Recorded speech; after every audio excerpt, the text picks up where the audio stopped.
Iniciamos la sesión. Bienvenida a este análisis.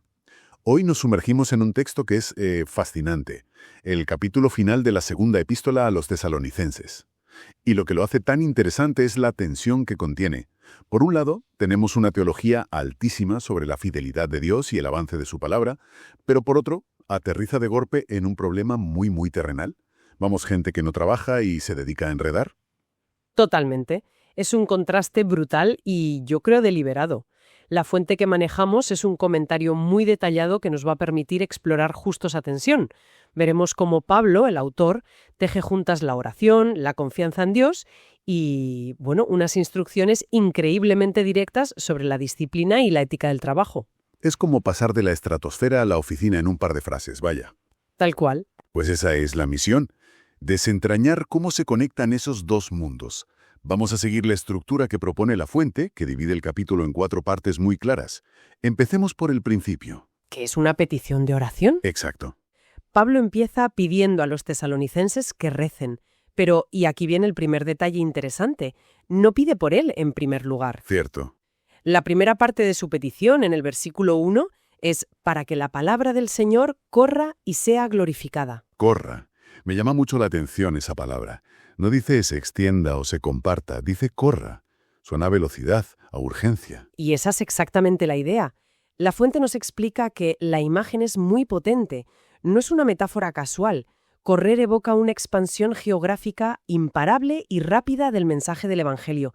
Es una imagen de dinamismo puro. Y luego añade, y sea glorificada. Eso va un paso más allá. Claro. No es solo que el mensaje llegue a muchos sitios, sino que cuando llegue, pase algo. Que tenga un impacto real, que pegue fuerte en la gente. Precisamente, ser glorificada se refiere al efecto profundo y transformador que tiene el mensaje en quienes lo reciben. No se trata solo de difundir información, sino de provocar un cambio de vida. Una vez que ha pedido por el mensaje, entonces sí, en el versículo 2 pide por él y sus compañeros. Y la petición es muy directa. Ser librado de hombres perversos y malvados. Son palabras bastante duras. Durísimas. Y si miramos el griego original, como hace nuestra fuente, descubrimos matices muy curiosos. La palabra que se traduce como perversos, atopon, literalmente significaba fuera de lugar o impropio. Fuera de lugar. Sí, es como si dijera que estas personas están existencialmente desubicadas, que no encajan en el orden de las cosas. Con el tiempo, pues adquirió esa connotación de perversidad moral. O sea que su maldad viene de una especie de desajuste fundamental. ¿Y para malvados qué término usa? Ahí usa una palabra más fuerte, ponerón, que es un término que en la Biblia se usa incluso para referirse al maligno. Así que está hablando de una oposición activa, deliberada y dañina. Y a continuación da la razón de esta maldad. Y es una frase de una simpleza brutal. Porque no es de todos la fe. Eso es. Es una afirmación muy tajante, casi resignada. No se para a analizar las causas sociológicas, simplemente constata un hecho. No todos creen, y de ahí nace la oposición. Es una constatación directa. La raíz del problema, para Pablo, es la incredulidad. Y justo después de esa frase tan pesimista sobre la naturaleza humana, da un giro de 180 grados y cambia el foco por completo. Sí, el contraste en el versículo 3 es impactante. Pasa de la falta de fe de los hombres a decir, pero fiel es el Señor, que os afianzará y guardará del mal. Es como encender una luz en una habitación oscura.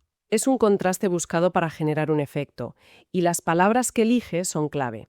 Afianzará da una idea de establecer algo sobre una base sólida, de dar firmeza, y guardará implica una protección activa o una vigilancia constante. ¿Y eso de guardará del mal? Pues aquí hay un matiz importante. La mayoría de estudios modernos, y la fuente que manejamos lo subraya, apuntan a que una mejor traducción sería guardará del maligno. Ah, eso cambia las cosas. No es una protección contra el mal en abstracto, como la mala suerte o las dificultades. ¿No? Es contra un adversario personal y consciente. Exacto. Y hay otro detalle teológico que la fuente considera crucial. Cuando aquí dice el Señor, lo más probable es que se esté refiriendo a Dios Padre, no a Jesucristo. Ah, fíjate. Compara esta frase, fiel es el Señor, con otros pasajes de Pablo donde el sujeto de esa fidelidad es inequívocamente Dios. Esta fidelidad divina es el ancla, la roca sobre la que se construye todo lo demás. Entiendo. Y esa confianza en la fidelidad de Dios parece que se contagia a la confianza que tiene en la propia comunidad, ¿no? Dice que confía en el Señor, en que ellos, los tesalonicenses, seguirán sus instrucciones. Muy bien visto. Su confianza en ellos no es una confianza ingenua en la bondad humana. No dice, confío en vosotros porque sois buena gente. Dice, confío en el Señor respecto a vosotros. Es una confianza a través de Dios, por así decirlo. Claro. Porque sabe que Dios es fiel para afianzar y guardar.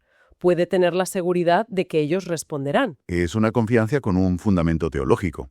Y para rematar esta sección, parece que quiere dejarles una especie de hoja de ruta para el corazón. Les ofrece otra oración en el versículo 5. Sí, una petición muy concreta. Que el Señor encamine vuestros corazones hacia el amor de Dios y hacia la paciencia de Cristo. La palabra para encaminar es muy gráfica. Significa literalmente enderezar un camino, quitar los obstáculos para que el viaje sea directo. ¿Y hacia dónde quiere que se dirija ese camino despejado? Menciona 2 destinos. 2 destinos. El primero es el amor de Dios. Y aquí el análisis de la fuente es interesante. Podríamos pensar que se refiere a que sientan el amor que Dios les tiene. Que sería lo más intuitivo. Sí. Pero la interpretación más sólida es la contraria, que sus corazones se dirijan en amor hacia Dios. Es una orientación activa de su afecto y su lealtad. Vale, ese es el primer destino. ¿Y el segundo? La paciencia de Cristo. Este tiene un doble sentido. Por un lado, y siendo el tema principal de estas cartas, se refiere a la espera paciente y expectante de la segunda venida de Cristo. Pero también, como apunta la fuente, alude al ejemplo de paciencia y resistencia que Cristo mismo demostró en su vida. Es una paciencia que mira hacia el futuro, pero que se inspira en el pasado. ¿Entendido? Así que tenemos una base de confianza total en Dios, que es fiel, y una petición para que los corazones de la gente se orienten correctamente. Y con esa base, la carta aterriza de golpe. Pablo pasa de la teología a dar órdenes muy específicas sobre gente que está causando problemas. Y lo hace con una autoridad tremenda. En el versículo 6 invoca el nombre del Señor Jesucristo para dar una orden tajante: apartarse de todo hermano que se conduce desordenadamente. ¿Qué significa exactamente desordenadamente? Porque a uno le vino a la cabeza a alguien vago, que no hace nada. Y ese es el error de traducción más común. La fuente aclara que la palabra griega, atactos, no se refiere a la inactividad, sino casi a lo contrario. Describe a alguien que está demasiado ocupado, pero en los asuntos de los demás. Es el entrometido, el que va de un lado para otro generando líos, el que no se ocupa de sus propias responsabilidades. O sea que el problema no era la pereza, sino el meterse donde no te llaman. Eso lo cambia todo. No son vagos, son liantes. Exacto. La orden de apartarse de ellos suena muy seria. Lo es.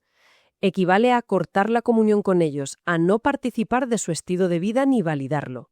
Y para que no quede ninguna duda, Pablo se pone a sí mismo como ejemplo. Les recuerda que él y su equipo trabajaron día y noche para no ser una carga para nadie. A pesar de que, como apóstol, tenía derecho a ser mantenido por la comunidad. Utiliza esa expresión de comer el pan de nadie de balde. Que es un hebraísmo, una forma de hablar de la época. Pan se usaba para referirse a todo el sustento. Lo que está diciendo es, nosotros nos ganamos la vida, no vivimos a costa de nadie. Su ejemplo era una refutación andante de la conducta de estos desordenados. Era una forma de decirles, miradnos a nosotros, no tenéis excusa. Justo. Y entonces, en el versículo 10, llega la frase que todo el mundo conoce, la que ha generado ríos de tinta. Si alguno no quiere trabajar, que ni siquiera coma. Hoy en día, dicha así, suena brutal, casi inhumana. ¿De verdad les estaba diciendo que dejase morir de hambre a la gente? Es una pregunta clave, porque la frase es durísima. El ni siquiera le da una intensidad tremenda. Pero hay que entender el contexto. Primero, esto no es un principio de política social general para un Estado. Es una norma interna para una comunidad muy concreta, pequeña y unida, donde la reciprocidad será fundamental. Entiendo. Y segundo, la clave está en el verbo no quiere trabajar. No habla del que no puede, por enfermedad o falta de oportunidades, sino del que se niega a hacerlo por principio. Es una elección deliberada de vivir a costa de los demás. Exacto. Y la orden no es tanto un castigo como la consecuencia natural de sus actos dentro de esa comunidad. Es decir, si decides no participar en el esfuerzo común de sustento, no puedes esperar beneficiarte de él. Claro, tiene su lógica interna. Además, la fuente señala que el tiempo verbal en griego sugiere que no era una idea nueva, sino un principio que Pablo ya les había enseñado repetidamente cuando estuvo con ellos. Y he leído que justo después, en el versículo 11, hay un juego de palabras increíble para describir a esta gente que por desgracia se pierde totalmente en español. Sí, es un detalle fantástico. Es casi un chiste de Pablo. Contrapone dos palabras muy parecidas. Dice que ha oído que algunos no están ergazomenus, trabajando, sino que andan periergazomenus. Peri es un prefijo que significa alrededor, así que literalmente no están trabajando alrededor. Es genial. Es la descripción perfecta del que, en lugar de centrarse en su tarea, está dando vueltas, mirando por encima del hombro, cotilleando. Les está diciendo con ironía: dejad de estar tan ocupados en lo que no es vuestro trabajo. La fuente los retrata de una forma muy vívida. Son los que van de corrillo en corrillo, siempre con las últimas noticias, los busybodies. Por eso la siguiente orden es tan lógica, que trabajando con tranquilidad coman su propio pan. Con tranquilidad, se opone directamente a esa vida agitada de ir metiéndose en todo. Y coman su propio pan es volver a la idea de la responsabilidad personal. Es un llamado a la dignidad que proviene del trabajo y a una vida serena y enfocada. Vale, pero ¿y los demás? El resto de la comunidad que sí trabaja y se esfuerza. ¿Qué se supone que tenían que hacer mientras veían todo esto? Me imagino que la tentación de tirar la toalla sería grande. Pablo se adelanta a esa tentación. En el versículo 13 les dice: «Y vosotros, hermanos, no os canséis de hacer el bien». Y aquí la fuente hace una reflexión psicológica y espiritual muy profunda. Nuestra tendencia natural es a dejarnos llevar. Por eso los que hacen el mal no se cansan, simplemente siguen la corriente. Claro. En cambio, hacer el bien es una lucha constante, es ir contracorriente, y por eso existe la tentación de agotarse, de quemarse. Es verdad. Es más fácil destruir que construir.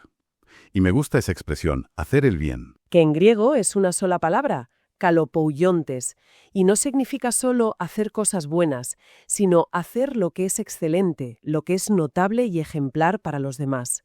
Es un llamado a perseverar en la excelencia, a pesar del mal ejemplo de algunos. De acuerdo. Pero ¿qué pasa si el hermano liante sigue sin hacer caso? Después de las advertencias, ¿cuál es el siguiente paso? Aquí Pablo establece un protocolo de disciplina comunitaria muy cuidadoso. El objetivo, y esto es fundamental, no es castigar, sino restaurar. La instrucción es señalar al que no obedece y no juntarse con él, para que se sienta avergonzado. El aislamiento social como herramienta. Se busca provocar una vergüenza que le haga recapacitar. Una vergüenza sana, que lleve al arrepentimiento. Es una medida dura, pero menos severa que la excomunión total que describen otras cratas. No se le expulsa de la iglesia, se le aísla socialmente dentro de ella. Pero la instrucción final es la que muestra el verdadero objetivo de todo esto. no le consideréis como enemigo, sino amonestadle como hermano. Esa es la clave. El estatus de hermano nunca se le retira. Y la palabra que usa para amonestar es fascinante. No tiene nada que ver con un regaño hostil o un castigo. Su raíz significa algo así como poner en la mente. Es decir, ayudar a alguien a ver la realidad con claridad. Es una corrección firme que nace del cariño, no de la rabia. Entonces, la disciplina es clara y contundente, pero el objetivo final es siempre traer a esa persona de vuelta. Se le aísla, pero no se le declara enemigo. Es un equilibrio muy, muy delicado. Mucho. Y con esto parece que ya llegamos al final de la carta. Sí, entramos en los saludos y la bendición de cierre. Y empieza con una bendición de paz. Y el mismo Señor de paz os dé paz siempre en todas maneras. La fuente vuelve a argumentar que este Señor de paz es Dios Padre, y cita una reflexión que me parece muy valiosa. A ver. Dice: la paz del cristiano no es algo que tenga existencia por propio derecho. Es algo únicamente posible a causa de la presencia del Señor. Me parece una idea potentísima. La paz no es la ausencia de problemas, sino la presencia de Dios en medio de ellos. Me gusta eso. La paz no es que no haya tormenta, sino tener un ancla firme en medio de ella.